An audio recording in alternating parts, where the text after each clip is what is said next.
It's been a minute. Literally multiple minutes since the debacle on Sunday for the Carolina Panthers against the New Orleans Saints.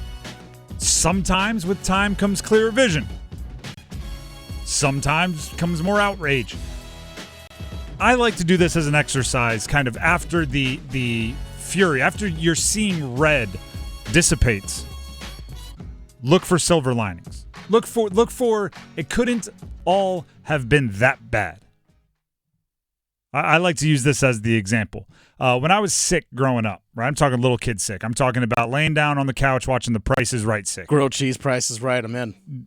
When I was sick, my mom, right? Mom always makes you feel better, would hit me with, like, give you the Tylenol or whatever. Maybe you take a shower, get some fluids. Get that ginger ale. And then she would say, do you feel any better? No. She'd go, 1%? No. 1% of 1%? And eventually you'd go, okay, yeah, I feel 1% better. And just saying I felt better makes you feel better, right? You're making progress, one step in the right direction. That's what I'm trying to do right now for the Panthers. The Panthers on Sunday, they were sick. That was every symptom you could possibly have for the flu, right? Offense bad, defense bad, special teams not great. Quarterback didn't live up to expectations. Coach didn't live up to expectations. You're sick. Nothing's going right. Is there 1% you can look at and find that it's better? Because I think that would make you feel a lot better. I've got some silver linings. You may not believe they were there, and I'm not saying we didn't have to look pretty hard, but we found some silver linings. Turned over every single rock. Ekuliota is officially an NFL edge rusher. Let's go. There was a big breakout during one of the preseason games where you noticed him, and you're going, Ekuliota. What is an Ekuliota? Who is an Ekuliota? Ekuliota. See, I'm still getting used to it. 4 tackles, 3 tackles for a loss, and a sack in the opening game for a team that had a grand total of 1 sack on a quarterback who is not especially mobile. Like if you're beating your offensive lineman and you're getting back there and it's Anthony Richardson, all right, fine. You know what? It's a little different. It's Derrick Carr back there. You got him on the ground 1 time, and it was Ekuliota. 3 tackles for a loss. Those are things you can build off of.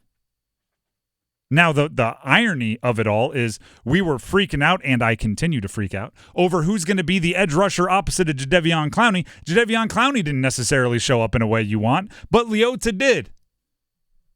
If I am the Carolina Panthers, I'm starting Leota next week. And I'm sending that as a message. I'm sending that as a, hey, Dan Morgan asked for dogs. If you are going to be a dog out there on Sunday, then we are going to reward that. You are going to get the opportunities moving forward. You know, there's a saying about bad teams, which is nobody's jobs are written in stone. Mm-hmm. Whoever has make it fluid. Make everybody know if you don't play well, your job is in jeopardy. Aside from Bryce, and that's a whole other conversation. We might have it later in the week. He needs to play. But if there's an edge rusher, boom, you play well, you start. Ekuliota is one of the bright spots. Xavier Legette is a bright spot. Now, I'm not saying he was awesome. I'm not saying he did everything right. 4 catches on 7 targets for 35 yards. Sounds like an underwhelming day for a first-round rookie. But dare I say Marvin Harrison Jr. had 1 catch for 4 yards. Take that. It could be worse. So, I mean, as of right now, Xavier Legette is, however many times better than Marvin Harrison Jr., who played more snaps and ran more routes and all of those. But what I liked about Xavier Legette, and the reason why I'm saying it's a silver lining, is it's the most I've seen from Xavier Legette since he got to Charlotte. It's the most I've seen.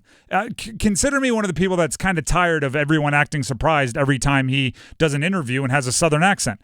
But as far as on the field stuff, I want that to overshadow everything. And we've really had to get by when discussing Xavier Legette with talking about what he was like at South Carolina in college, what he was like as far as the pre-draft process, and then a random one-on-one clip we'd get every once in a while on the off practice that he was healthy and not in a non-contact jersey. We saw him catch passes. We saw him catch passes, and we saw him run routes, and we saw him have an opportunity to make spectacular plays and maybe not come up with it, and have an opportunity to make plays and maybe Bryce missed them, but it's football, and he was out there. And again, shake up the depth chart. Put him out there more.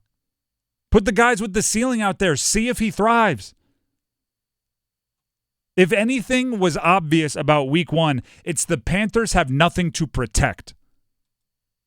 Right? You play your veterans a ton when you're like, hey, we're still going for the playoffs, and this guy makes our team better now. If there's anything obvious after week 1, there's no contendership that you need to covet and protect and put in bubble wrap. Xavier Legette, get him out there. He might be a dynamic playmaker. I'm fairly confident the vets on the team are what they are. Adam Thielen is what Adam Thielen is, and I love Adam Thielen. Matter of fact, let's make Adam Thielen another bright spot, just for doing exactly what he is going to do. The only certifiably consistent and stable member of the team, especially now that Derrick Brown might be out for the foreseeable future. Play the wide receivers that are making plays. If guys are dropping passes, if guys are fumbling, sorry, Jonathon Mingo. You go to the back of the line. You might shuffle back up. You might get another opportunity, but these other guys didn't do that, so they're going to get the chance first. Oh, yeah, there's a lot of people that were like, wait, we cut Terrace Marshall to keep Jonathon Mingo? And that's what he put out there on the field? The fumble is tough, and he fumbled twice. There's really no defense. You go to the back of the line. Yeah. The starting 3 wide receivers for me starting next week are Deontay Johnson, Adam Thielen, and Xavier Legette, and I am less inclined to just put Deontay Johnson as the number 1 read every time because he wasn't getting open.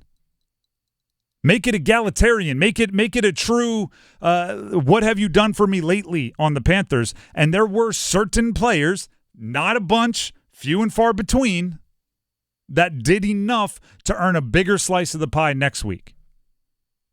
Now, the pie may taste terrible because week 1 was a horrendous pie, but they've earned a bigger slice. And then, I don't know if, again, we were stretching for silver linings here. I don't know if this is a silver lining, but there's nowhere to go but up. Is that a silver lining? Oh, you think it? You think it can't get worse? I mean, I've seen all the power rankings that have come out after week 1. You can't go lower than 32. No, you can't. It can stay the same, but you can't go lower than 32. It can get uglier. It can. No. It was pretty ugly. Yeah, it was. First pass interception, first drive touchdown, and then that was one of the highlights, I guess. And it didn't get much better from that point forward. No. It can get. I guess you're right. It can get uglier. You can't get worse than 32 out of 32. You're in the dungeon. The only way out of the dungeon is the stairs.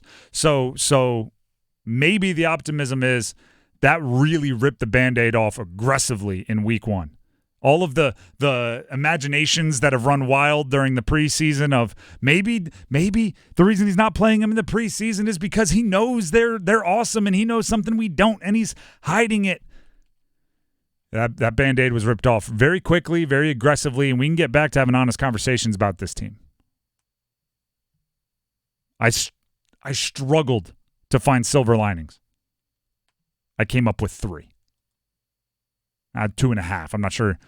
Adam Thielen having a halfway decent day. Not sure if that is going to be a full. So we'll go 2.5 silver linings.